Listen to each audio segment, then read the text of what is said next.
भारत के निर्वाचन आयोग ने पश्चिम बंगाल, असम, तमिलनाडु, केरल और पुडुचेरी में विधानसभा चुनावों का कार्यक्रम घोषित कर दिया है। यानी इन जगहों पर अब चुनाव यानी वोटिंग होगी। लेकिन सबसे बड़ा सवाल है बंगाल को लेकर। बंगाल में 2 ही चरणों में क्यों चुनाव हो रहे हैं?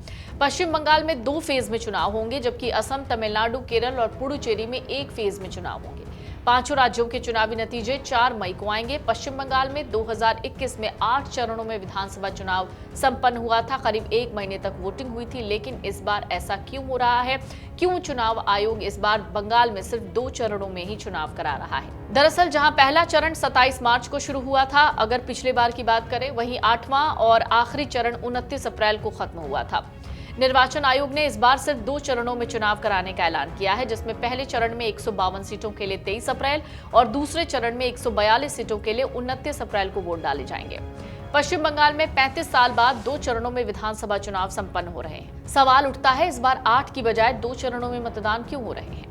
निर्वाचन आयोग ने दरअसल जिन 5 राज्यों में चुनावी तारीखों का ऐलान किया, उसमें पश्चिम बंगाल सबसे ज्यादा 294 सीटें वहां पर है। निर्वाचन आयोग के मुताबिक बंगाल में पहले चरण के लिए 23 अप्रैल को 154 वोटों पर मतदान होगा, जिसके लिए 30 मार्च से नॉमिनेशन की जो प्रक्रिया है वो शुरू हो जाएगी और 6 अप्रैल तक चलेगी। इसके बाद 7 अप्रैल को पहले चरण के नामांकन पत्र की जांच होगी। 9 अप्रैल तक नाम वापस लिए जा सकेंगे। वहीं दूसरे चरण में 142 सीटों के लिए 29 अप्रैल को मतदान होगा, जिसके लिए 2 अप्रैल से नामांकन प्रक्रिया शुरू होगी। 9 अप्रैल तक चलेगी। नामांकन वापसी की आखिरी तारीख 13 अप्रैल होगी। पश्चिम बंगाल चुनाव के नतीजे 4 मई को असम, केरल, पुडुचेरी और तमिलनाडु विधानसभा चुनाव परिणाम के साथ ही आएंगे। पश्चिम बंगाल में करीब 35 साल के बाद 2 चरणों में चुनाव हो रहे हैं। 1991 में 2 चरण में विधानसभा चुनाव हुए। उसके बाद से 5 से 6 और 7, 8 चरणों में चुनाव होते रहे।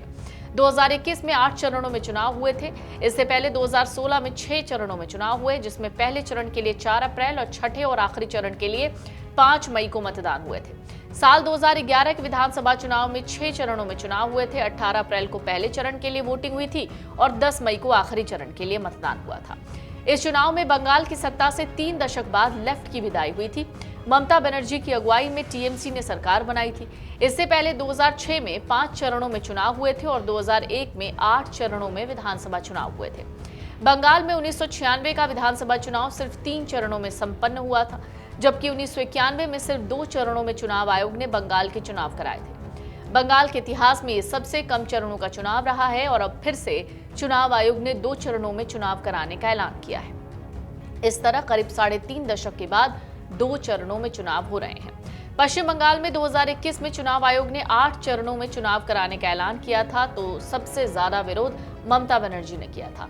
इस बार चुनाव आयोग की टीम बंगाल जायजा लेने पहुंची, तो समीक्षा बैठक के दौरान राज्य के लगभग सभी प्रमुख विपक्षी दलों बीजेपी, सीपीआईएम और कांग्रेस ने मांग की थी कि चुनाव कम से कम चरणों में कराए जाएं। बीजेपी ने चुनाव आयोग से अपील की थी कि चुनाव 1, 2 या अधिकतम 3 चरणों में हो। उनका तर्क था कि लंबे समय तक चलने वाले चुनाव व्यवहारिक नहीं है। वाम मोर्चा ने एक ही चरण में चुनाव कराने की मांग की थी, ताकि असामाजिक तत्वों को एक क्षेत्र से दूसरे क्षेत्र में जाने का मौका न मिले। इस तरह राजनीतिक दलों की मांग को देखते हुए निर्वाचन आयोग ने 8 चरणों के बजाय 2 चरणों में चुनाव कराने का ऐलान किया है। सीईसी ज्ञानेश कुमार ने प्रेस कॉन्फ्रेंस में कहा कि आयोग ने इसे सभी के लिए कन्वीनियंट यानी सुविधाजनक बनाने और चुनावी खिंचाव को कम करने के लिए पश्चिम बंगाल चुनाव में चरणों की संख्या कम करना जरूरी समझा। इसलिए सिर्फ 2 चरणों में चुनाव कराने का फैसला लिया गया है। आयोग का मानना है, कम चरणों में और सुरक्षा बलों की सघन मौजूदगी के साथ मतदान कराने से हिंसा की घटनाओं पर बेहतर कंट्रोल पाया जा सकता है। राजनीतिक विश्लेषक मानते हैं, पश्चिम बंगाल में 2 चरणों के चुनाव कराने का फैसला कर निर्वाचन आयोग एक देश एक चुनाव की दिशा में कदम बढ़ा रहा है। झारखंड में 2024 के विधानसभा चुनाव को भी निर्वाचन आयोग ने सिर्फ 2 चरणों में कराया था और 2025 में बिहार का चुनाव भी 2 चरणों में कराने का काम हुआ था। इसके बाद चुनाव आयोग ने बंगाल जैसे राज्यों में 2 चरणों में चुनाव कराने के लिए कदम उठाए हैं। विपक्षी दलों ने ही कम चरणों की मांग की थी और उनका तर्क है कि लंबे चुनाव में हिंसा करने वाले तत्वों को एक इलाके से दूसरे इलाके में जाने का वक्त मिल जाता है। 2 चरणों में भारी सुरक्षा बलों की तैनाती से उन्हें लगता है कि उनके कार्यकर्ताओं और मतदाताओं को ज्यादा सुरक्षा मिलेगी। अगर आप ये वीडियो YouTube पर देख रहे हैं तो हमारे चैनल को सब्सक्राइब कर बेल आइकन दबाएं और Facebook पर देख रहे हैं तो हमारे पेज को लाइक करें।